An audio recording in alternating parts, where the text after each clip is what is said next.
There was this incredible UFC fighter named Conor McGregor. He said, precision beats power and timing beats speed. I don't need to do a lot of drilling. I just have to know exactly which drill and where I'm going to drill. If I can put the immediate provisional crown on the time, and it's going to heal beautifully.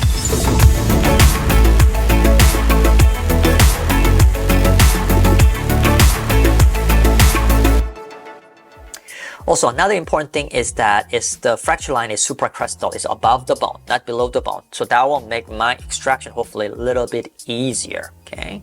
And also the sufficient bone volume. When I talk about the apical triangle, there's enough apical triangle, and I'll show you that a little later. And also very important is high bone density. A lot of doctors only focus on bone volume, but for me, the bone density is sometimes just as important, or many times more important than the bone volume. Okay, and we see that through Hounsfield value. And Hounsfield value, anything over 300, to me, in my hand, I can have a predictable, good initial stability, initial good torque value. Then what's the opposing cons? It is subgingival fracture line. So it's going to be hard for me to get my elevator, like power elevator, one of my favorites. It's going to be hard to get that tooth on a buckle. If I can, the extraction will be much easier. If I cannot, then I'm going to struggle a little bit.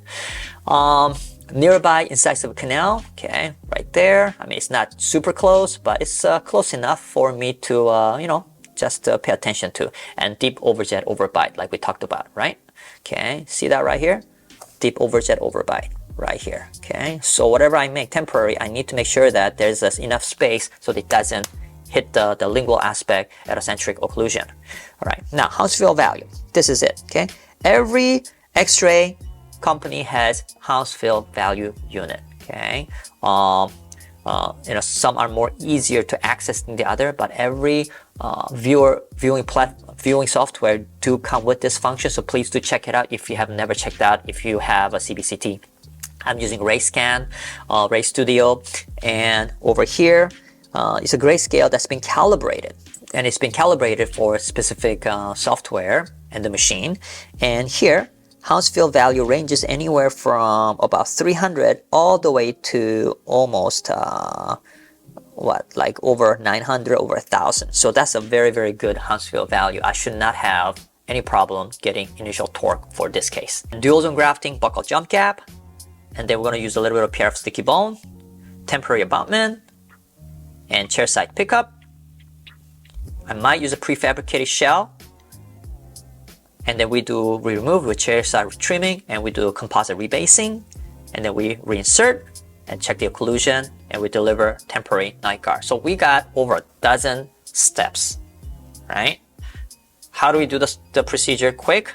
It's not about the speed, it's about precision and efficiency. I used to be a big UFC fan. I used to watch UFC a lot. Nowadays, I'm very busy, and because of my 3-year-old daughter, my wife doesn't want me to watch anything that's violent, right? So, but a few years ago, there was this incredible UFC fighter named Conor McGregor, right, from Ireland, and he was a plumber before he became a UFC a champion. And he said this, and this really stuck to my head. He said, "Precision beats power, and timing beats speed." And for me, precision, less is more. I don't need to do a lot of drilling. I just have to know exactly which drill and where I'm going to drill. And timing beats speed. Doesn't matter how good it is, how good of a prosthetic dentist is. If I can put the immediate provisional crown on the time at the time of surgery and patient walk out, that's going to help to best maintain the surrounding biology, especially the soft tissue, and it's going to heal beautifully. Let's talk a little bit about apical triangle. Okay, what is apical triangle? I refer to this term a lot during my residency program. So what is apical triangle?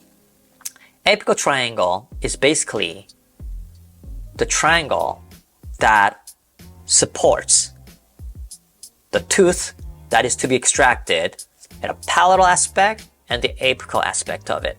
So in a nutshell, that is an area that I look at. I don't really pay pay so much attention to the buckle because that area is going to be an area of a dual zone grafting. I'll be grafting that anyways. However, in order to achieve good initial stability, the more triangle space you have, the better it's going to be. Because where the triangle is located, more palatally and more apically, that's where the good density is going to be. The Hounsfield value increases as we approach more palatally and more apically.